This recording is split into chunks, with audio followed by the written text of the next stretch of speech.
আসসালামু আলাইকুম সবাইকে। ওয়েলকাম টু সমাধান ইংলিশ ক্লাস। আজকের ক্লাসটিতে আমরা এইচএসসি ইংলিশ গ্রামারের উইথ ট্রুথস নিয়ে আলোচনা করব। আমরা প্রত্যেকেই জানি যে এই টপিক্সটি হচ্ছে মিনিং বেসড একটি টপিক্স। সো এই টপিক্সটি ভালো করতে হলে ভোকাবুলারি এবং ইংলিশ গ্রামারের বেসিক সম্পর্কে আমাদের অবশ্যই নলেজ রাখতে হবে। এইচএসসি নিউ ইংলিশ সিলেবাসে সাম স্পেশাল ক্লজেস নির্ধারণ করে দেওয়া হয়েছে। আজকের ক্লাসটিতে আমরা সেই ক্লজগুলোর ব্যবহার সম্পর্কে আলোচনা করব। তো প্রথমে আমরা শুরু করব ওয়াজ বোর্ন দিয়ে। ওয়াজ বোর্ন, কোথায় কোথায় আমরা ওয়াজ বোর্ন ব্যবহার করব? জন্মগ্রহণ করা অর্থে ব্যবহার করা হয় ওয়াজ বোর্ন। এক্ষেত্রে আমরা আরও দুটি জিনিস মাথায় রাখতে পারি, সেটি হচ্ছে এখানে প্লেস এবং ডেট দেওয়া থাকবে, সময়, time and place. I was born in 2010, আমি 2010 সালে জন্মগ্রহণ করেছিলাম। এইখানে আমরা এই সেন্টেন্সটির মধ্যে আমরা দেখতে পাচ্ছি যে 2010 সাল একটি টাইম উল্লেখ করা রয়েছে। সো এখানে আমরা চোখ বুঝে ওয়াজ বোর্ন ব্যবহার করতে পারি। My father dash in Dhaka, এই সেন্টেন্সটিতেও প্লেস বলা রয়েছে যে আমার বাবা ড্যাশ ঢাকায়। সো এখানে আমরা জন্মগ্রহণ কথাটির অর্থ ব্যবহার করতে পারবো। সো এক্ষেত্রে আমরা ওয়াজ বোর্ন ব্যবহার করব, বিকজ এখানে আমার বাবা, my father was born in Dhaka, আমার বাবা ঢাকায় জন্মগ্রহণ করেছিল। কোথায় জন্মগ্রহণ করেছিল বা ঢাকায় কি হয়েছিল তার, সে জন্মগ্রহণ করেছিল। So in that case we have to use there was born. পরেরটিতে Albert Einstein was born in Germany on 14 March 1879। এই সেন্টেন্সটির মধ্যেও আমরা দেখতে পাচ্ছি যে প্লেস অ্যান্ড টাইম দুটি কথাই এখানে রয়েছে। একদিকে Germany the name of place, অন্যদিকে টাইম 14 মার্চ 1879। সো এক্ষেত্রে আমরা কি ব্যবহার করব? ওয়াজ বোর্ন ব্যবহার করব। ট্যানি ওয়াজ বোর্ন ইন ইংল্যান্ড, ট্যানি ইংল্যান্ডে জন্মগ্রহণ করেছিল।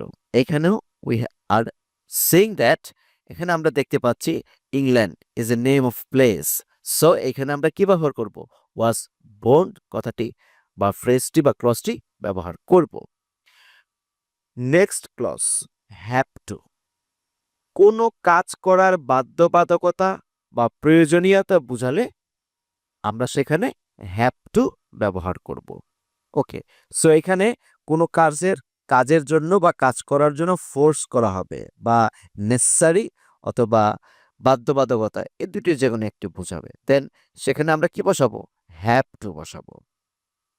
I'd has look after my old parents, আমার আমার বৃদ্ধ বাবা মাকে আমার দেখা উচিত।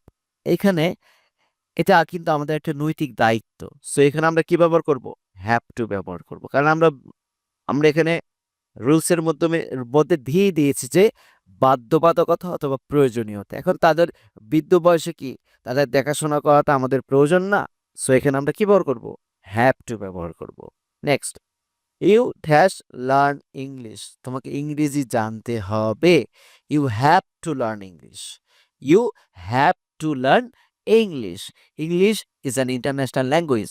সো প্রত্যেককেই ইংরেজি জানা দরকার। সো এই ক্ষেত্রে প্রয়োজনীয়তা বোঝাচ্ছে। So in this case we have to use here have to. He will have do the work, will have do the work, এখানে উইল হ্যাভ ব্যবহার করেছি আমরা ক্লজ হিসাবে। কেন? কারণ তার কাজটি করতে হবে, that is most necessary for him. এখানে তাই বুঝিয়েছে সেন্টেন্সটি দ্বারা। সো এখানে আমরা কি ব্যবহার করব? এখানে আমরা হ্যাভ টু ব্যবহার করব। Clear? People have to eat food to stay alive, people have to eat food to stay alive, মানুষকে বেঁচে থাকতে হলে খাবার খেতে হবে। সো এখানে একটির জন্য আরেকটি কি প্রয়োজনীয়তা বা দরকার বোঝাচ্ছে। সো এখানে আমরা হ্যাভ টু বসাবো। We have to utilize our time properly, we have to utilize time properly, আমাদের সময়ের সদ্ব্যবহার বা সঠিক ব্যবহার করা উচিত বা করতে হবে। সো এখানেও দ্যাট ইজ অলসো নেসেসারি বোঝাচ্ছে। For that reason we have to use here have two. এই যে আমি কথাটা বললাম যে উই হ্যাভ টু ইউজ, এখানেও আমাদের এই সেন্টেন্সটা দ্বারা কি বোঝাচ্ছে যে আমাদের ব্যবহার করতে হবে বা করা উচিত। সো আমরা এই কথাটির সেন্টেন্সটির মধ্যেও আমরা কি ব্যবহার করেছি? হ্যাভ টু ব্যবহার করেছি। The next example, we have to utilize the same example. Next, এখন আমরা আলোচনা করব উড রেদার নিয়ে। উড রেদারকে মডাল ভার্ব বলে। ভার্ব কি? আমরা জানি ভার্ব হচ্ছে যে সকল ওয়ার্ড দ্বারা কোনো কাজ করা বোঝায় তাকে ভার্ব বলে। ভার্ব হচ্ছে ভার্বের যে ডেফিনেশন বা ভার্বের যে ক্লাসিফিকেশনগুলো রয়েছে সেখানে modal is a kinds of verb. So would রেদারকে মডাল ভার্ব বলে। এটি প্রেজেন্ট ফর্মের আগে বসে। আমরা জানি প্রত্যেকটা সেন্টেন্স বা প্রত্যেকটা ভার্বের তিনটি ফর্ম রয়েছে: present form, past form and past participle form. এইখানে আমাদের প্রেজেন্ট ফর্মটি লক্ষ্য রাখতে হবে। দুটি কঠিন কাজ বা অবস্থান মধ্যে থেকে একটি পছন্দনীয় হলে উড রেদার বসবে। আমরা এখানে কি বুঝলাম? যে দুটি কাজের মধ্যে যেই কাজের গুরুত্বটা বেশি বা যেই কাজটা আগে করা দরকার তার পূর্বে আমরা উড রেদার বসাবো। Example, we would rather starve then steal. এখানে আমরা অনাহারে থাকবো কিন্তু চুরি করব না। এখানে চুরিটা একটা খারাপ কাজ, মন্দ কাজ। অনাহারে থাকা কষ্টের, বাট চুরি না করে আমরা অনাহারে থাকতে রাজি বা থাকা আমাদের উচিত। সো এই অর্থে আমরা এখানে উড রেদার বসাবো। I would rather not stay here. আমি আর এখানে আমার আর এখানে থাকাটা উচিত নয়। So in that case we have to use there would rather. I would rather resign my job than tolerate injustice. এই সেন্টেন্সটি দ্বারা কি বুঝিয়েছে? এই সেন্টেন্সটি দ্বারা বুঝিয়েছে যে অবিচার, ইনজাস্টিক মানে হচ্ছে অবিচার। আমরা জানি জাজ মানে হচ্ছে, জাস্টিক মানে হচ্ছে বিচার ব্যবস্থা, ইনজাস্টিক হচ্ছে অবিচার। আমরা আমার অবিচারের কথা এখানে বলা হয়েছে। ওকে, I would rather resign my job than tolerate injustice. অন্যায় সহ্য করার চেয়ে আমরা চাকরি ছেড়ে দিব বা ছেড়ে দেওয়া উচিত। সো এখানে একটি কাজের তুলনায় আরেকটি কাজ এর প্রয়োজনীয়তা অধিক বুঝিয়েছে। সো এখানে আমরা কি ব্যবহার করব? উড রেদার ব্যবহার করব, তাই না? Okay, I would rather take a taxi then walk home. হেঁটে যাওয়ার চেয়ে বাড়িতে হেঁটে যাওয়ার চেয়ে আমি একটি ট্যাক্সি নিব। এখানে দুটি কাজ, একটি হচ্ছে বাড়িতে পৌঁছানো, আরেকটি হচ্ছে হেঁটে যাওয়া। সো যদি আমরা পায়ে হেঁটে না গিয়ে ট্যাক্সিতে করে যাই তাহলে আমাদের সুবিধা দুইটা। একটা হচ্ছে আমরা দ্রুত বাড়িতে পৌঁছাতে পারবো এবং খুব ভালোভাবে বাড়িতে পৌঁছাতে পারবো। সো এখানে আমরা উড রেদার ব্যবহার করব। রূপা would rather take up the profession of teaching than be a nurse. রূপা রূপার দুটি কাজ নার্সের কাজের সাথে তুলনা করেছে কিসের? টিচিং। সে নার্স বাদ দিয়ে টিচিংটাকে প্রফেশন হিসেবে গ্রহণ করেছে। তার মানে তার কাছে মনে হয়েছে যে teaching is a best from nurse. So সেখানে সেখানে প্রফেশন হিসেবে চুজ করেছে টিচিংটাকে। সো এক্ষেত্রে আমরা উড রেদার ব্যবহার করব। Next, had better. কোনো কিছু করা ভালো বোঝালে হ্যাড বেটার বসবে, মানে কোনো কিছু করা ভালো এরকম বোঝাবে। যেমন এটা উইন্টার, এটা শীতকাল। You had better buy a coat. তোমার একটি কোট কেনা উচিত ছিল। সো এখানে শীতকাল বিধায় একটু শীত লাগবে। সো তার যদি একটা কোট কিনা থাকতো, সে কোট পরতো, তার ঠান্ডাটা গায়ে কম লাগতো। সো এখানে কোনো কিছু আমরা কি বলেছি যে কোনো কিছু করা ভালো বোঝালে, সো তার একটি কোট থাকলে তার জন্য কি হতো? ভালো হতো না? সো এখানে আমরা কি ব্যবহার করব? হ্যাড বেটার ব্যবহার করব। দ্য ওয়েদার ইজ গেটিং ওয়ার্স। আবহাওয়া খারাপ হচ্ছে। I had better started for home. আমার এখন বাড়িতে যাওয়া উচিত ছিল।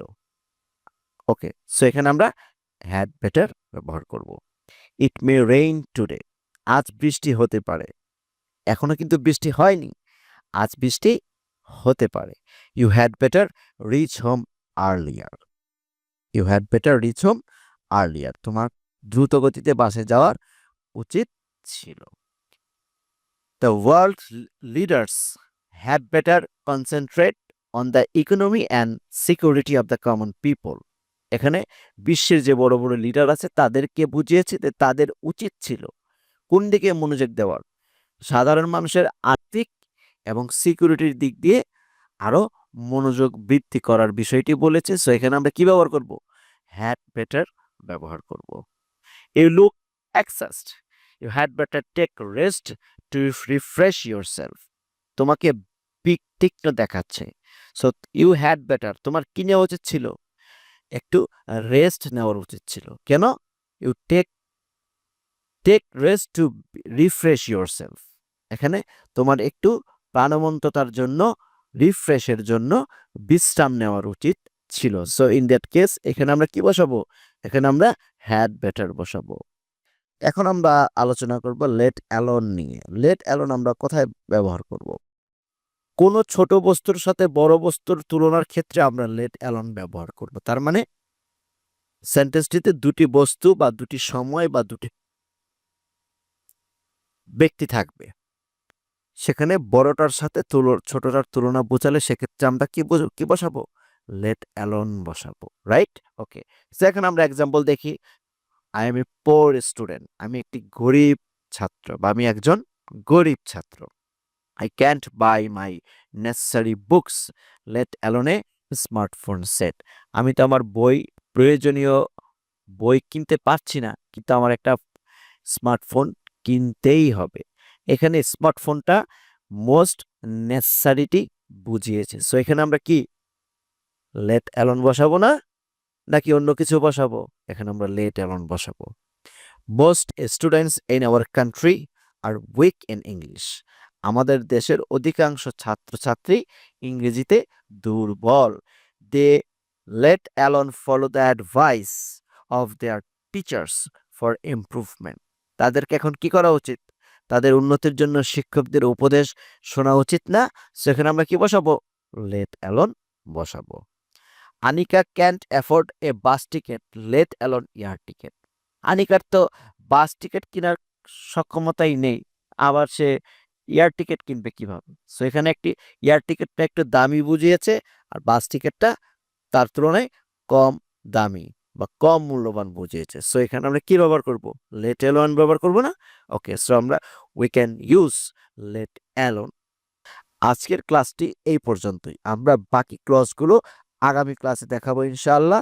সমাধানের সাথে থাকার জন্য সবাইকে অসংখ্য ধন্যবাদ। আসসালামু আলাইকুম ওয়া রাহমাতুল্লাহ।